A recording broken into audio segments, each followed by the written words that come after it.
Hello everybody, Backyard Bullion here and welcome to episode 85 of In Focus Friday. Last week we had a look at the Bhutan Year of the Dog coin, which is a really very aesthetically pleasing coin, not one you see a lot of here on YouTube. So if you haven't checked it out, please do go have a look. The link is down in the description below.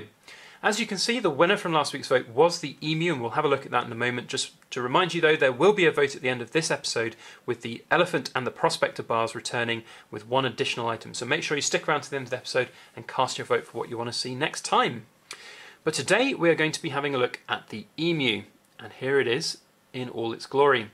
This is one of the latest releases from the Perth Mint, and it is very cool. I like it a lot. I think this is actually a very attractive design for an emu. I mean, emu is, at the end of the day, not necessarily the most attractive bird like perhaps a swan would be. But nevertheless, the Perth Mint, which is very well known for its quality, has done a very good job of doing this coin. I really like the way that the Perth Mint has done this bird. It sits within that kind of field background with the kind of almost like a rising sun behind it with that frosted finish. So it says Australian emu. And then we have the field there with the 2018 1 ounce 49 silver underneath it. This is a very cool coin from the Perth Mint. You know, the Perth Mint does a lot of very, very interesting animal series, and they've got their iconic animals, and the emu is one of the iconic animals from the Australian continent. And it is a controversial animal because a lot of the time it can be seen as a bit of a pest.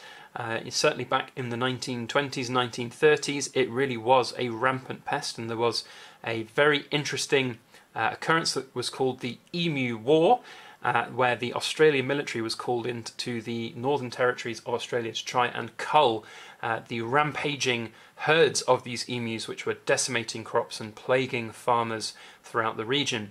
And what's, I think, really interesting is that the Australian military actually ended up losing that war, inverted commas war, to the emus.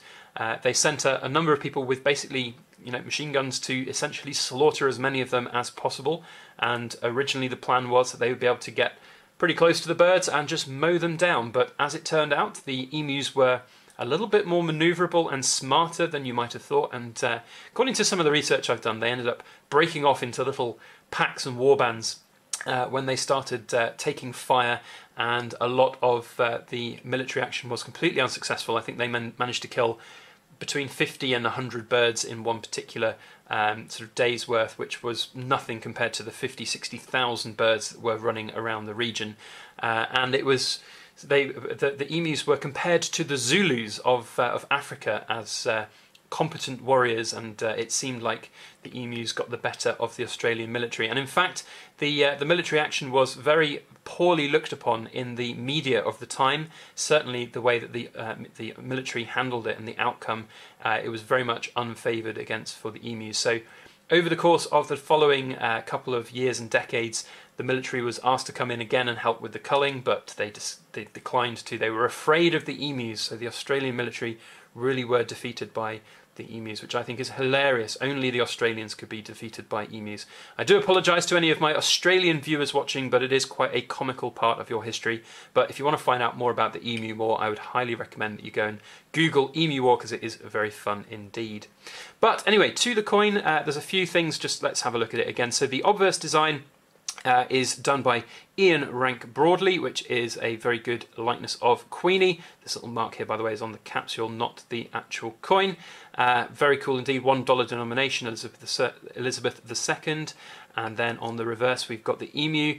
And it looks very, very cool. I really do like the way that they've kind of brought the field. I think the field for me is like the best part of this coin. The emu, you know, an emu is an emu at the end of the day. It's not necessarily the most attractive animal. It's kind of like the Black Bull of Clarence. They've done the best with a bad animal, and I think it does look pretty cool.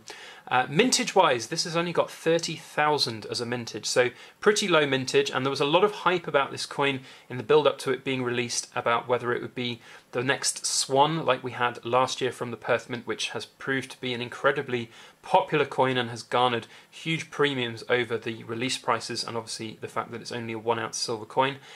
This one hasn't performed necessarily quite so well as the swan. You know, we have seen not as higher premiums so far, but that might change in the future. I think that's just down perhaps to the fact that the swan is the kind of emblem of the Perth Mint, and it's maybe a little bit more desirable than a big fat emu. But nevertheless, it has proved very popular, and there has been some controversy from some dealers who've been releasing these in waves where they've had lower prices to start with, and then as stock reduces they increase the prices. I always have mixed feelings about that as dealers do that kind of tactic. Obviously, you know, these are businesses which are out to sort of make money at the end of the day, but you know, that's a kind of questionable practice that a lot of dealers will do, but I understand at the same time why they do it. Love to hear your thoughts on that down in the comment section. And also, generally, I'd love to hear your thoughts on the emu coin.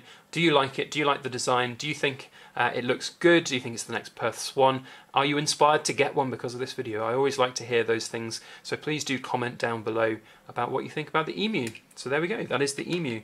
Now, returning from last week, we have the elephant, the anniversary Somalian elephant, which is a really nice coin. I really do like that. Lots of very intricate detail on that coin.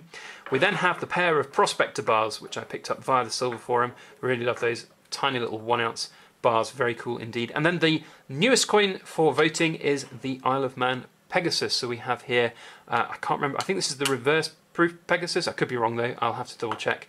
But there we have the Pegasus. So if you'd like to see any of these, then please do comment in this video, and then we can see what happens next week. It was a landslide victory for the emu. My prediction for this week's vote will be the elephant, but prove me wrong if you would like to see one of the other two items. If you like this video, please put a thumbs up on it and share it around on your social media. That would be very helpful for everything that I do here on the Backyard Bullion channel. And if you haven't subscribed to my channel already, please make sure you hit that subscribe button. We have surpassed 3,000 subscribers, which is absolutely bonkers. And tomorrow I have a very cool video to share with you guys to celebrate 3,000 subs. So if you haven't subscribed already, make sure you hit that subscribe button, hit the alarm bell. You'll get a notification when I upload this video tomorrow. It's one not to miss, so make sure that you stick around and have a look. Otherwise, thank you so much for watching. Have a fantastic weekend ahead, and please make sure that you like, share, comment and subscribe for more.